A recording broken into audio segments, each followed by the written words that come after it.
Welcome to Wild World News.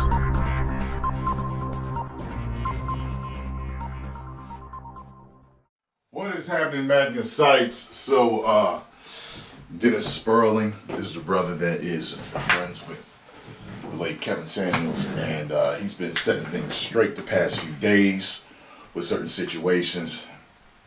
And he apparently is on Fox News answering questions related to Kevin Samuels. So he's setting the record straight. Says Kevin Samuels' friend defends his legacy. So we are going to check this out, and I'm going to give you my thoughts along the way. Let's get it. Good evening and welcome to The Factor Uncensored. Controversial YouTube star Kevin Samuels has died from an apparent heart attack, according to a friend we talked to tonight.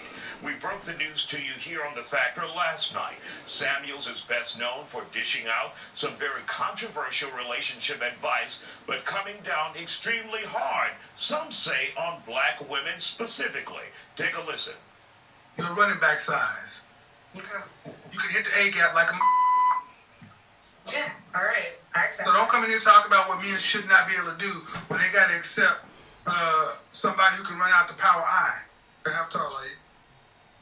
5'4". Dress size. 6. That's your picture? That is my picture. How recent is it? That's a 10-year-old picture. But I still. Beautiful women don't have 10-year-old pictures, man. Now tonight, a Houston attorney and mentee and good friend of Samuels is on The Factor. That attorney, as of this evening, That's funny how they only appointed showed those the family clips. spokesperson. But we talked to him before that development. Dennis Spurling talks about Samuels' impact nationwide. I got to know Kevin because I have a podcast, Dennis Spurling on YouTube, and having become very, effective at what I do. He popped up on a mutual friend's podcast, and we began to talk. He then invited me to his Facebook room, where it's called The Mix, and it's where you get couples together, and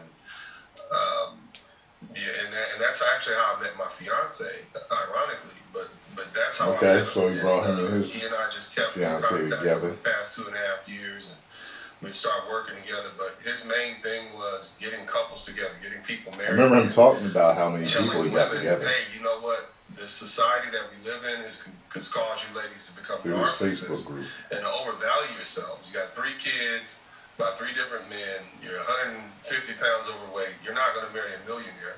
You should talk to that plumber or that electrician or that hardworking guy who you can build a life with. Because as it is right now, here in America, we teach the men that they should undervalue themselves, and we teach the women that they should overvalue themselves. And that was his basic message. For some, he was brutally honest. For others, he was brutally cruel. Where would you stand in describing your friend? And I'd say that because you actually had a relationship with him. You knew him, and it led to your fiance. So how would you describe what your friend did? Well, for those people who think he was cruel, people who've been lied to their whole lives, they see the truth as cruelty. Kevin Samuels was accurate. He backed his statements up with facts from the CDC reports. In the black community alone, 80% of the women have children out of wedlock. And that's being sired by 20% of the men. 51% of black men don't have children. 31% of black men are married and live with their wives. So that means there's about 18% of men, give or take, who's siring children with these women. And so he pointed that out. He said that's why black men aren't getting married. But see, the thing about Kevin Samuels that you all don't know is that his vision, his legacy was going to expand past YouTube. He had visions of starting a mega sort of entertainment advertising where we would talk about men's clothing, fitness, suits, cologne, those colognes and things that he would advertise.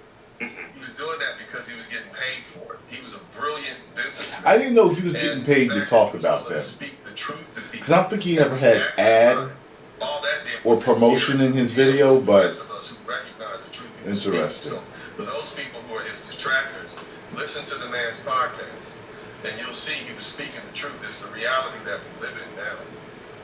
No, one of the things you said was he was talking about getting yourself together, staying in shape, and that's one of the things he did, and that's why this is so shocking to so many people. Cardiac arrest, heart attack, and people are trying to wrap their heads around that. This is a man who taught many people how to live better, how to eat better, and so it's kind of like, how did this happen to him? Well, you know, unfortunately, he basically was a one-man show. You know, every night for the past 7 years. Most of y'all didn't know him until about 2.5 years. It could have been several factors. For the first 5 years, he went through chemo. He spoke to men. He said, "You need to get yourself together. You're 5'5", 280 pounds, and you only make $30,000 a year. Yet you want this supermodel to be your woman. That's not going to happen." And he was cruel. You want to see cruelty? Look at how brutal with some dudes. Brutal. Leaving that podcast, you know, like I saw some of 2 those. feet shorter than when you walked in, but you know, And the dudes would call him delusional too.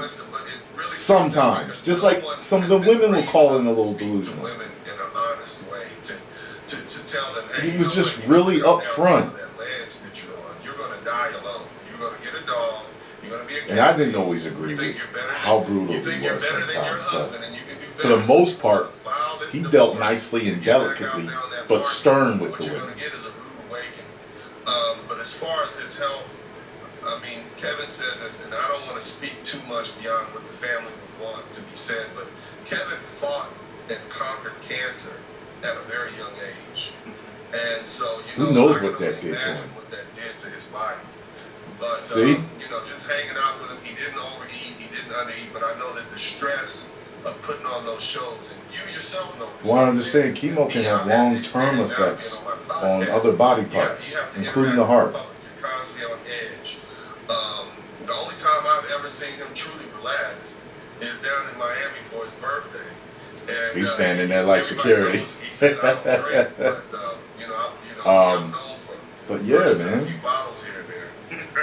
and you hung out with me before too. And so, you know, after a couple bottles, man, he was dancing and really just enjoying his birthday. And to me, I look at that like that was his going away party, as far as I'm concerned. Just seeing him smile and happy and relaxing amongst friends. And my fiance was there, another young lady named Melody King, was very popular. YouTube, and we were all there just hanging out in Miami, and it was really impromptu because he didn't tell anybody it was his birthday. We were just down there to meet, and he was like, "Yeah, it's my birthday." I'm like, "What?" I'm like, "It's time to turn up, man." There you go. So, as we wrap up, Dennis, what did he mean to you? Well, man, He's his friend, so probably we means a haven't lot. had a voice of truth here in the United States in many years. Our preachers stopped speaking the truth. Our screenwriters and actors stopped speaking the truth to us. Our politicians stopped speaking the truth. We have a lot of panderers out there. What Americans need, what the world needs, is truth speakers. Because here's the thing: a lot of us have been misled. You know, he was clearly a mentor to some. He was a father to others. They referred to him as the Godfather. He was that middle-aged, 50-year-old man that many of these young folks didn't have, who would be honest with them. You know, he wasn't a man who was afraid to speak the truth. A well-studied, brilliant black man. The uncle and father a lot of men Way he don't carried have. himself with dignity. What you weren't going to do is cut him off from his podcast and interrupt him and treat him like he was a child. He commanded respect. But then when you would meet him in public, man, he didn't hide. He spoke to the people. He was more gracious than any of the actors or entertainers I've ever seen. They could learn a lesson from him. And he never had security around him. No bodyguards. We're in Miami. Dudes are running up on him. One guy. Well, he's a black belt, right? So he wasn't concerned. Somebody else was like, "You got to get yours." He just graciously smiled at him and kept him moving. In New York, as crowded and rowdy as New York can be, no bodyguards. I mean, he was a man of the people, and if you ever really had a chance to be around him and sit and listen to him, you'd see how brilliant he was. But to me, he was a mentor. He was, and at my age, you know, it's like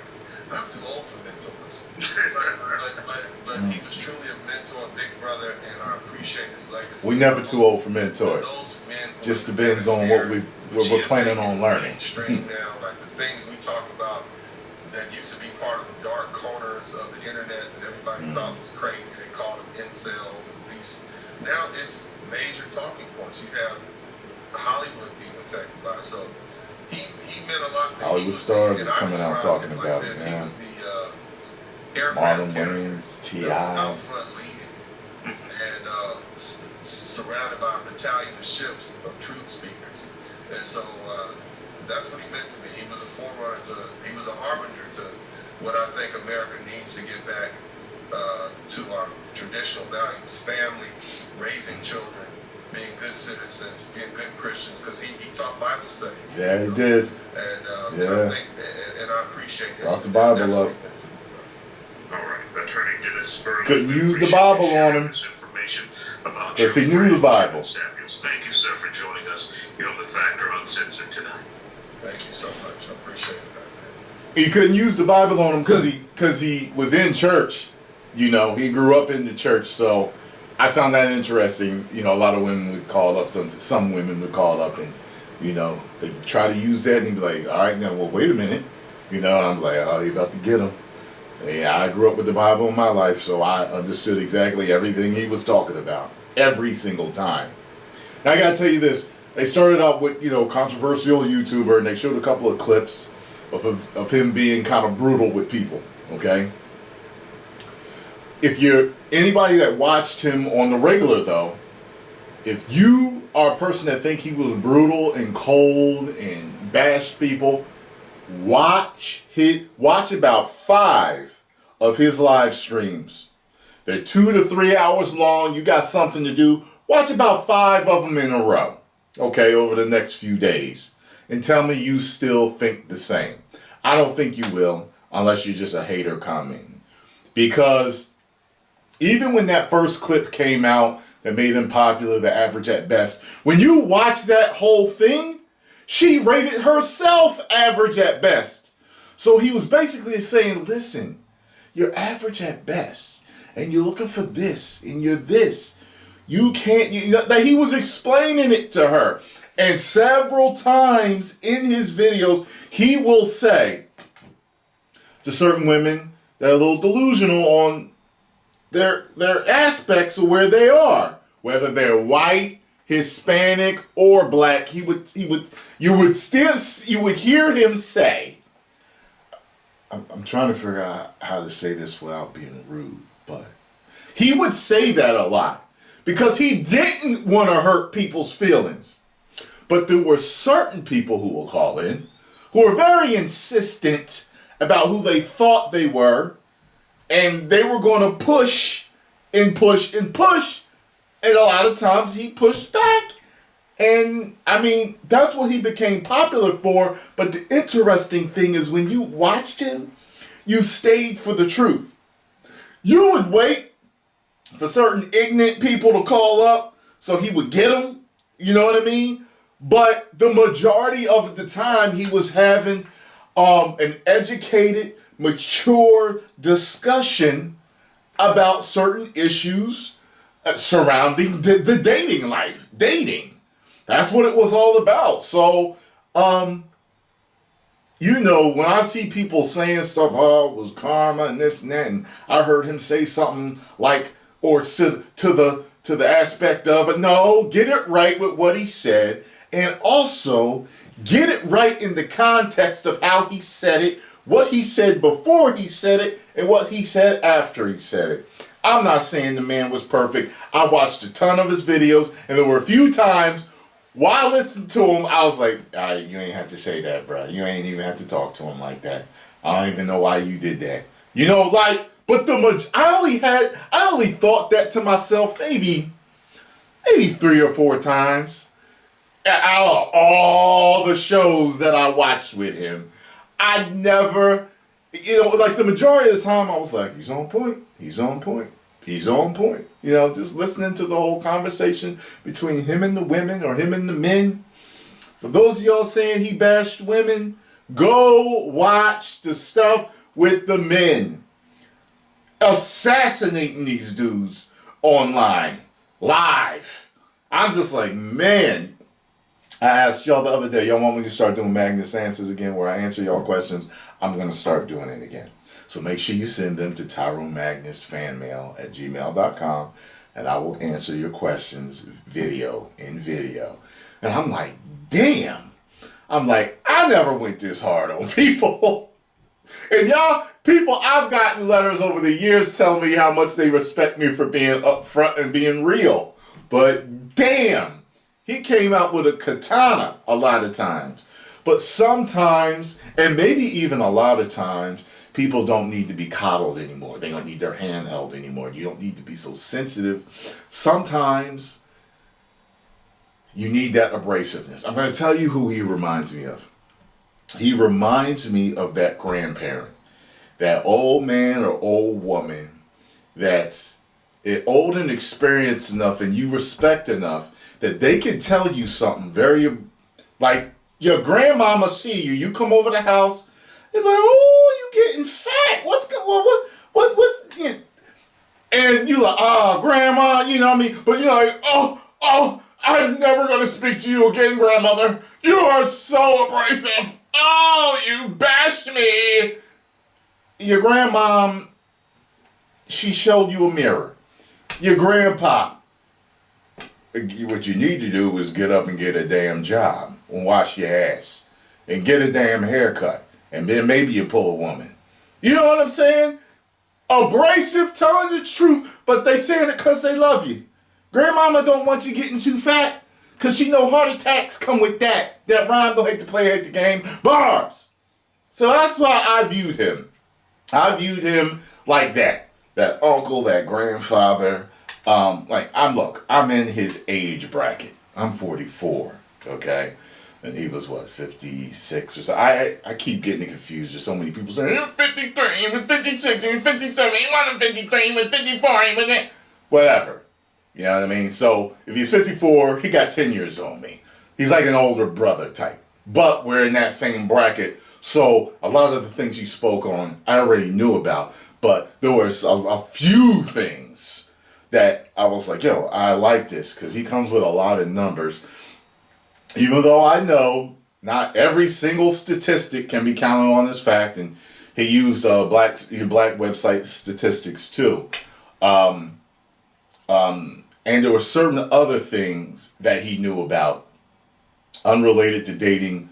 I mean, not dating, but related to dating that I didn't know. So I definitely like to listen. I can always learn something from somebody. Always. It was funny. He brought to light a lot of the things I knew unconsciously, but never spoke of. And I'm like, yeah, you're right. Yeah, you're right. You're right about this. You're right about that. Was he 100% right? No. Like I said, I agreed with around 95% of what the man said. Some of the stuff, nope. But I have friends like that. I have family like that. But, we agree with most of it. There's some stuff I don't agree with you on, but you're still my family. You're still my brother.